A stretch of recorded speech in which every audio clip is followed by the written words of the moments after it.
Hello বন্ধুরা, good morning সকলকে। সকলে কেমন আছো? আশা করছি তোমরা সকলে ভালো আছো আর আমরাও ভীষণ ভালো আছি। তো বন্ধুরা, আজকে কিন্তু বাইরে ভীষণ বৃষ্টি হচ্ছে।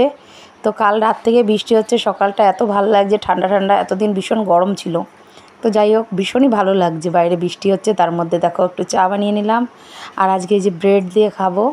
তো চলো সকালটা শুরু করে দিলাম। তোমরা পুরো ভিডিওটা কিন্তু দেখতে থেকো, আশা করি ভালো লাগবে। আর ভালো লাগলে লাইক কমেন্ট শেয়ার করা চাই কিন্তু অবশ্যই।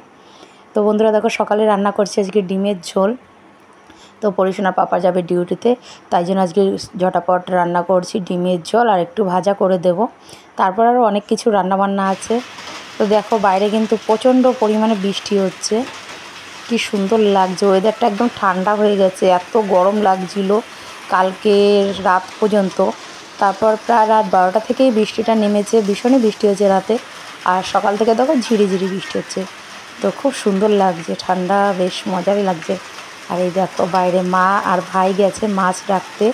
মাছওয়ালা কাকু এসেছে, ওখান থেকে মাছ রাখবে। তো দেখা যাক কী কী মাছ রাখা হয়, তোমাদের দেখাচ্ছি। আর দেখো কি সুন্দর লাগছে, আকাশটাও বন্ধুরা দারুণ লাগছে। আর এই দেখো আমাদের বেল ফুলের গাছটায় পুরো বেল ফুলে ভরে গেছে, যেহেতু এখন একটু একটু বৃষ্টি হচ্ছে, তো গাছটা সুন্দর হয়ে গেছে একদম। আর অনেক ফুলও ধরছে, সব গাছেই ফুল ধরছে কম বেশি করে। তো বেল ফুলের গাছটাই খুব সুন্দর লাগে বেশি। আর আকাশটা তো দারুণ লাগছে। যাই হোক, বাইরে বৃষ্টি পড়ছে আর আমি চলে এলাম রান্নাঘরে। তো আর একটু রান্না বাকি আছে, সেটা ঝটাপট সেরে নেব। তো এখানে দেখো ডিমটা আমি সিদ্ধ করে নিয়েছি আর বেগুনগুলোও কেটে নুন হলুদ মাখিয়ে নিয়েছি। তো ডিমটা এরকম সিদ্ধ করে ভাজবো, দারুণ লাগে টেস্টি। তো পরিশোনার পাপা চলে গেছে ডিউটিতে, ভাই একটু পরেই বেরোবে। তো বাড়িতে থাকবো মা, আমি আর পরিশোনা। তো আমরা একটু ডিম সেদ্ধ করে এরকম করে ভেজে নিয়ে তারপরে খাবো, খুব ভালো লাগে। আর পরিশোনা বেগুন ভাজা খায় না, তার জন্য ওকে ডিম ভেজে দিলাম। আর ডিমের ঝোল এমনি আছেই। তো দুপুরে যে মাছ রাখা হয়েছিল, মাছের ঝোলও রান্না হবে। তো তোমাদেরকে দেখাবো কী দিয়ে আজকে মাছের ঝোল করছি। রুই মাছ রাখা হয়েছে আর চিংড়ি মাছ, বাটা মাছ, 3 প্রকারের মাছ রাখা হয়েছে। এই দেখো এখানে বেগুন আর ডিমটা কিন্তু ভাজা হয়ে গেছে সুন্দরভাবে। তারপর পরিশোনা যে ঘুম থেকে উঠে গেছে, ওকে এই যে ডিম টোস্ট বানিয়ে দিয়েছি টিফিন। তো একটু চিজ দিয়ে দিয়েছি উপর দিয়ে, কারণ পরিশোনা না চিজটা খেতে চায় না, বাটারটা মোটামুটি খায়।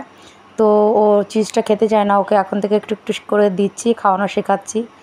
তো দিলাম, দেখা যাক কী করে। আর ডিম টোস্ট কিন্তু ওর খুবই ভালো লাগে, তো আশা করি ও খেয়ে নেবে। তো চলো বন্ধুরা, পরিশোনা একটু আঁকাআঁকি করছে আর এই টিফিনটা এখন করে নেবে। তারপর আর একটু রান্না বাকি আছে, সেটা ঝটাপট সেরে নেব। তো ওয়েদার তো আজকে দারুণ সুন্দর, ভাবছি একটু খুদের ভাতও রান্না করতে পারি, দেখা যাক। তো এইখানে আরেকটু পটল ভাজা করছি, কারণ আমার শাশুড়ি মা পটল ভাজা খুব ভালোবাসে। তো ডিম ভাজার সাথে উনি বেগুন ভাজা খাবে, বেগুনও ভালোবাসে।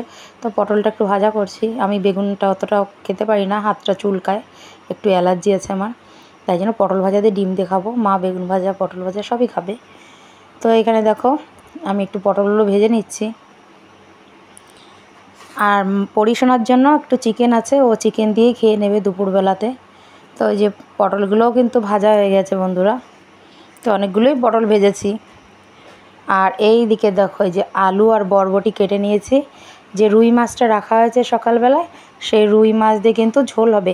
আর এই ঝোলটা কিন্তু একদম হালকা পাতলা হবে, কারণ এতদিন মশলা খেয়ে খেয়ে আর ভালো লাগছে না, একদম হালকা পাতলা অল্প মশলা একটুখানি দিয়ে ঝোল হবে। তো এখানে এই যে রুই মাছগুলো আছে, কতগুলো মাছ ফ্রিজে রেখে দিয়েছি, অনেকটা মাছ রাখা হয়েছে। আর এই কটা দিয়ে এখন রান্না হবে। তো পরিশোনা বাবা আর কাকার জন্য তুলে রাখবো একটু এখান থেকে মাছের ঝোল, আর আমরা দুপুরবেলা একটু একটু খাবো। তারপর রাতের তো রান্না অবশ্যই আছে অন্য কিছু, তো ওদের জন্য একটু তুলে রেখে আমরা খাবো। তো দেখো বন্ধুরা, আলুটা প্রথমে একটু জিরা ধনে বাটা আর একটুখানি লঙ্কা দিয়ে কষিয়ে নিয়ে তারপর কিন্তু জল দিয়ে দিয়েছি। তো বরবটিগুলো একটু পরে দেবো, না হলে একটু গলে যাবে। তো দেখো এই যে ঝোল দিয়ে দিয়েছি, আর ঝোলের উপর কিন্তু মাছগুলোও দিয়ে দিয়েছি। তো এই যে ঝোলটা ফুটে যাওয়ার পরে কিন্তু বরবটিগুলো দিয়ে দিয়েছি। আর একদমই আর কোনো মশলা ইউজ করিনি। আর উপর থেকে একটা কাঁচা লঙ্কা দেবো, এই যে দিয়ে দিলাম। তো জিরা ফোড়ন দিয়ে দেখো, ফোড়নটা দিয়ে নামিয়ে নেবো এক্ষুনি। একদম মাছের ঝোল পাতলা পাতলা, গরমের সময় দারুণ লাগবে খেতে। আর এটা কিন্তু গরম ভাতে এক্ষুনি আমরা খেয়ে নেব। তোমরাও বাড়িতে ট্রাই করে দেখতে পারো, খুব সুন্দর লাগবে, খুব টেস্টি খাবার। তো বন্ধুরা, আজকের ভিডিওটা তোমাদের কাছে কেমন লাগলো অবশ্যই জানিও। আর ভালো লাগলে লাইক কমেন্ট শেয়ার করো, সাবস্ক্রাইব করো, আমার পাশে থেকো। দেখা হবে পরে একটা ভিডিওতে। টাটা।